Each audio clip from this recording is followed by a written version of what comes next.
Pemirsa, terima kasih Anda masih bersama dengan kami dalam Berita Papua. Dan bagi Anda yang baru saja bergabung bersama kami, akan kami sajikan kembali 3 berita utama kami di hari ini.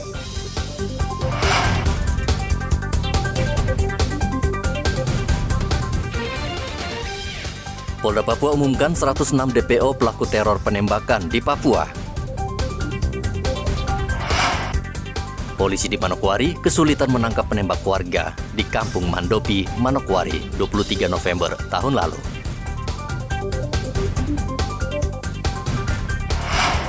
Stok vaksin di Merauke masih kosong, warga belum bisa suntik vaksin booster kedua.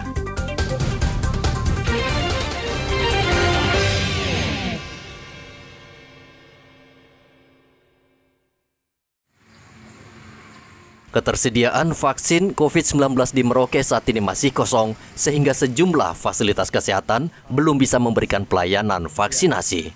Padahal minat warga untuk divaksin sangat tinggi, kendati COVID-19 cenderung terus menurun.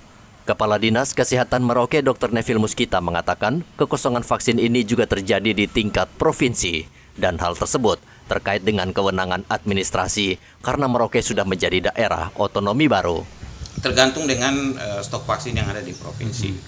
Tapi terkait dengan DOB Papua Selatan juga ini masih sementara pengalihan. Tugaskan dia di Dinas Kesehatan Provinsi Papua, itu tugas terutama dalam penyediaan vaksin dan distribusinya ke kabupaten kota.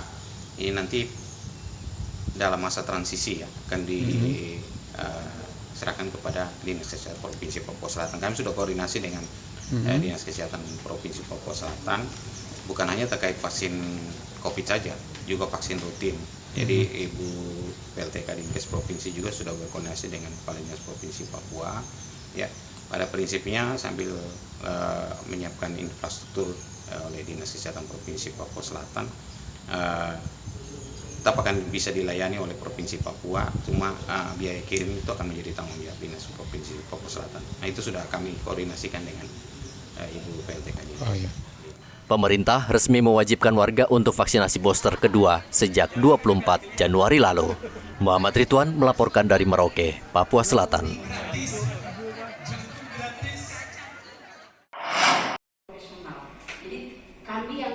Komisi Pemilihan Umum Provinsi Papua Barat Daya melakukan uji publik terkait rancangan daerah pemilihan dan alokasi kursi Dewan Perwakilan Rakyat Daerah Provinsi Papua Barat Daya. Acara yang dilangsungkan Kamis kemarin menghadirkan perwakilan partai politik, tokoh adat, LSM, dan elemen kepemudaan. Pro kontra mencuat ketika sebagian peserta yang hadir menyoroti Kabupaten Maibrat yang digabung menjadi satu dapil dengan Sorong Selatan, serta Kabupaten Tambrau yang digabung menjadi satu dapil dengan Kabupaten Sorong. Penggabungan ini menurut mereka akan menimbulkan biaya tinggi serta kendala geografis. Pelaksana tugas Ketua Komisi Pemilihan Umum Provinsi Papua Barat Daya, Fatmawati, meminta masukan tersebut untuk menjadi bahan pertimbangan. Kalau saya usulkan itu semua memenuhi 7 prinsip. Kesetaraan nilainya sama, kemudian integralitas wilayahnya memenuhi, kemudian hanya saja pada kohesivitas antara Maibrat dengan Tambrau yang mungkin perlu dikaji lebih dalam lagi, sehingga tadi muncul beberapa hal yang disampaikan oleh teman-teman partai politik. Berarti menguatnya itu ada penggabungan 2 kabupaten itu ya? Ya, menguatnya seperti itu. Jadi penggabungan Maibrat dengan Sorsel, Tambrau dengan Kabupaten Sorong. Masalah tersebut juga dipersoalkan perwakilan dari pemuda, tokoh perempuan dan perwakilan partai politik karena akan merugikan partai. Berikan pertimbangan kepada perangkat penyelenggara ini memperhatikan beberapa aspek dalam hal ini. Mungkin ada 7 aspek yang sangat strategis tadi disosialisasikan. Salah satunya mengenai kewilayahan, jarak antar daerah, proporsionalitas dan segala macam, itu yang tadi menjadi perdebatan. Pada dasarnya Partai Golkar sendiri bagaimana? Partai Golkar pada prinsipnya kami mendukung karena ini sudah namanya aturan. Ya, kalau aturan ya tidak bisa dibantah. Sifat hukum memaksa orang patuh untuk melaksanakan kehendak hukum itu. Kalau melawan kena sanksi. Begitu. Jadi dilihat dari space waktu memang terbatas. kalaupun ada pertimbangan untuk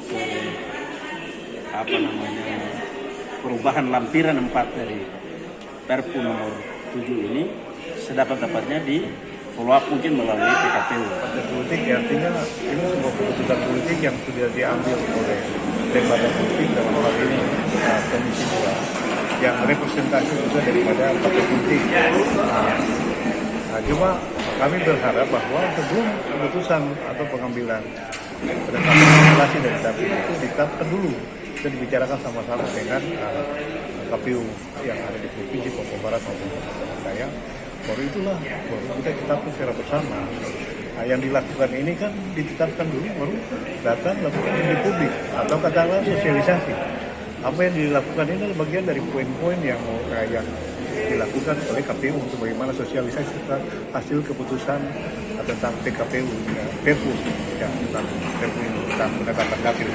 Sorong Tega tadi dalam kesempatan itu teman-teman dari beberapa partai politik agak keberatan terkait dengan wilayah geografis, kemudian berdampak pada aspek pembiayaan dan lain-lain. Pileg akan digelar pada Februari 2024 dan dilanjutkan Pilkada Gubernur dan Bupati serta Wali Kota pada bulan Oktober 2024. Topan melaporkan dari Kota Sorong, Papua Barat Daya.